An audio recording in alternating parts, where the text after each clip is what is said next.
Question Mising জনগোষ্ঠীৰ পুৰণি নাম কি? এনচাৰ হ'ব মিৰি। মিৰি মিচিং জনগোষ্ঠীৰ পুৰণি নাম। নেক্সট কুৱেশ্যন নৱকান্ত বৰুৱাই কোনখন গ্ৰন্থৰ বাবে সাহিত্য অকাডেমি বঁটা লাভ কৰিছিল? এনচাৰ হ'ব ককাদেউতাৰ হাড় গ্ৰন্থখনিৰ বাবে নৱকান্ত বৰুৱাই সাহিত্য অকাডেমি বঁটা লাভ কৰিছিল। নেক্সট কুৱেশ্যন কাৰেঙৰ লিগিৰি নামৰ নাটকখনৰ লেখক কোন? এনচাৰ হ'ব জ্যোতিপ্ৰসাদ আগৰৱালা।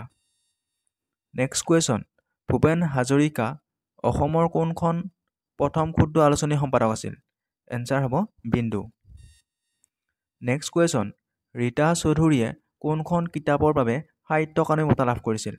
এনচাৰ হ'ব দেওলাংখুই কিতাপখনৰ বাবে তেওঁ সাহিত্য অকাডেমি বঁটা লাভ কৰিছিল। নেক্সট কুৱেশ্যন অসীমত যাৰ হেৰাল সীমা নামৰ জনপ্ৰিয় কিতাপখন কোনে ৰচনা কৰিছিল? এনচাৰ হ'ব কাঞ্চন বৰুৱা। অসীমত যাৰ হেৰাল সীমা কিতাপখনৰ লেখক হ'ল Kanchan Baruah. Next question a cultural history of Assam কোনে ৰচনা কৰিছিল? এনচাৰ হ'ব বীৰেন্দ্ৰ কুমাৰ বৰুৱাই এ কালচাৰেল হিষ্ট্ৰী অফ আছামখন ৰচনা কৰিছিল। নেক্সট কুৱেশ্যন সাহিত্য অকাডেমি বঁটাৰে সন্মানিত প্ৰথম অসমীয়া কিতাপ বনফুল কোনে ৰচনা কৰিছিল? এনচাৰ জ্যোতিৰানাথ দুৱৰা। নেক্সট কুৱেশ্যন হাতীৰ বিষয়ে লিখা বিখ্যাত ঐতিহাসিক গ্ৰন্থ হস্তি বিদ্যানৱ কোনে ৰচনা কৰিছিল? এনচাৰ সুকুমাৰ বৰকাইটে হস্তি বিদ্যানৱ পুথিখন ৰচনা কৰিছিল। আৰু এটা কুৱেশ্যন হ'ব পাৰে হস্তি বিদ্যানৱ পুথিৰ চিত্ৰবোৰ কোনে আঁকিছিল? এনচাৰ হ'ব দিলবৰ আৰু দুচায়ে। নেক্সট কুৱেশ্যন স্বাধীন ভাৰতৰ প্ৰথম প্ৰতিৰক্ষা মন্ত্ৰী কোন আছিল? এনচাৰ হ'ব বলদেৱ সিং। নেক্সট কুৱেশ্যন অজন্তা আৰু ইলোৰা গুহা ভাৰতৰ কোনখন ৰাজ্যত অৱস্থিত? এনচাৰ হ'ব মহাৰাষ্ট্ৰ। নেক্সট কুৱেশ্যন শ্ৰীমন্ত শংকৰদেৱৰ ভাওনাসমূহ প্ৰধানতঃ কি ভাষাত লিখা হৈছিল? এনচাৰ হ'ব ব্ৰজাৱলী। কুৱেশ্যন 1973 চনত অসমৰ কোনখন ৰাষ্ট্ৰীয় উদ্যানত ব্যাঘ্ৰ প্ৰকল্পৰ আৰম্ভণি কৰা হৈছিল? এনচাৰ হ'ব মানাহ ৰাষ্ট্ৰীয় উদ্যান।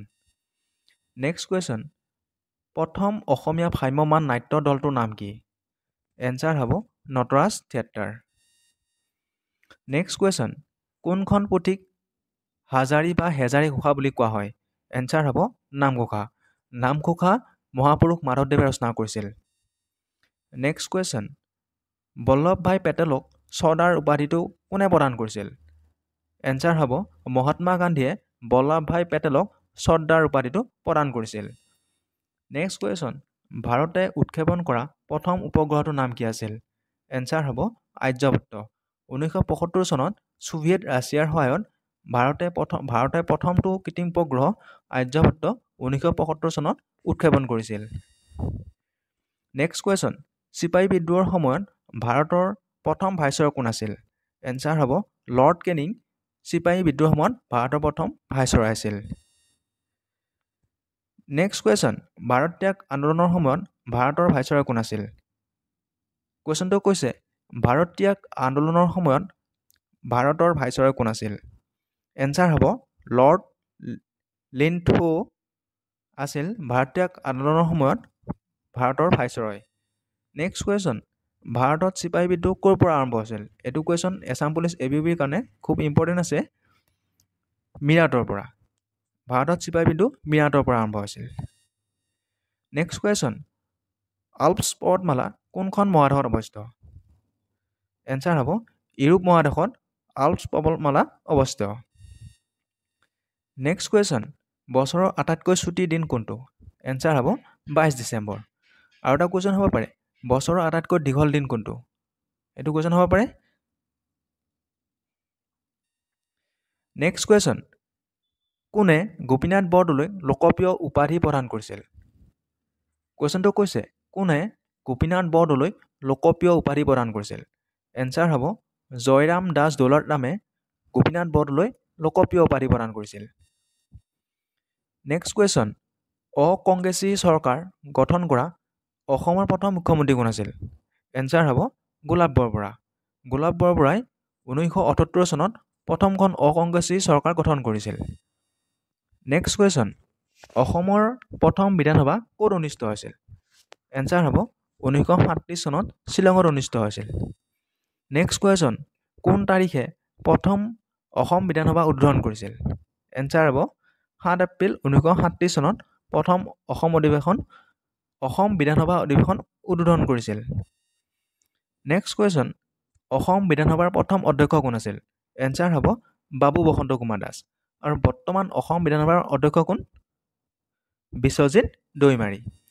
নেক্সট কুৱেশ্যন, অসম আন্দোলনৰ প্ৰথম শ্বহীদ কোন আছিল? এনচাৰ হ'ব খৰ্গেশ্বৰ তালুকদাৰ। নেক্সট কুৱেশ্যন, শ্ৰীমন্ত শংকৰদেৱৰ পিতৃ কোন আছিল? এনচাৰ হ'ব কুসুম্বৰ ভূঞা। নেক্সট কুৱেশ্যন, মাধৱদেৱে শংকৰদেৱক ক'ত লগ পাইছিল? এনচাৰ হ'ব ধোৱাখাট বেলগুৰি সত্ৰত মাধৱদেৱে শংকৰদেৱক লগ পাইছিল আৰু সেই সংযোগক কি বুলি কৈছে? মণিকাঞ্চন সংযোগ বুলি কৈছে। নেক্সট কুৱেশ্যন, শোণিত কুঁৱৰী কোনে লিখিছিল? এনচাৰ হ'ব জ্যোতিপ্ৰসাদ আগৰৱালাই শোণিত কুঁৱৰীখন লিখিছিল। নেক্সট কুৱেশ্যন, শিল্পী দিৱস কাৰ স্মৃতিত পালন কৰা হয়? এনচাৰ হ'ব জ্যোতিপ্ৰসাদ আগৰৱালা। আৰু শিল্পী দিৱস কেতিয়া পালন কৰা হয়? 17 জানুৱাৰীত। নেক্সট কুৱেশ্যন, ৰসৰাজ নামেৰে কাক জনা যায়? এনচাৰ হ'ব লক্ষ্মীনাথ বেজবৰুৱাক। নেক্সট কুৱেশ্যন, লাচিত বৰফুকনৰ পিতৃ কোন আছিল? এনচাৰ হ'ব মোমাই তামুলী বৰুৱা। নেক্সট কুৱেশ্যন, চুকাফা কোন ঠাইৰ পৰা অসমলৈ আহিছিল? এনচাৰ হ'ব মুংমাও পৰা চুকাফা অসমলৈ আহিছিল। নেক্সট কুৱেশ্যন, চিলাৰায় কাৰ সেনাপতি আছিল? এনচাৰ হ'ব ৰজা নৰনাৰায়ণৰ। নেক্সট কুৱেশ্যন, মহাত্মা গান্ধীৰ আত্মজীৱনীখন অসমীয়ালৈ কোনে অনুবাদ কৰিছিল? এনচাৰ হ'ব অমিয় কুমাৰ দাস।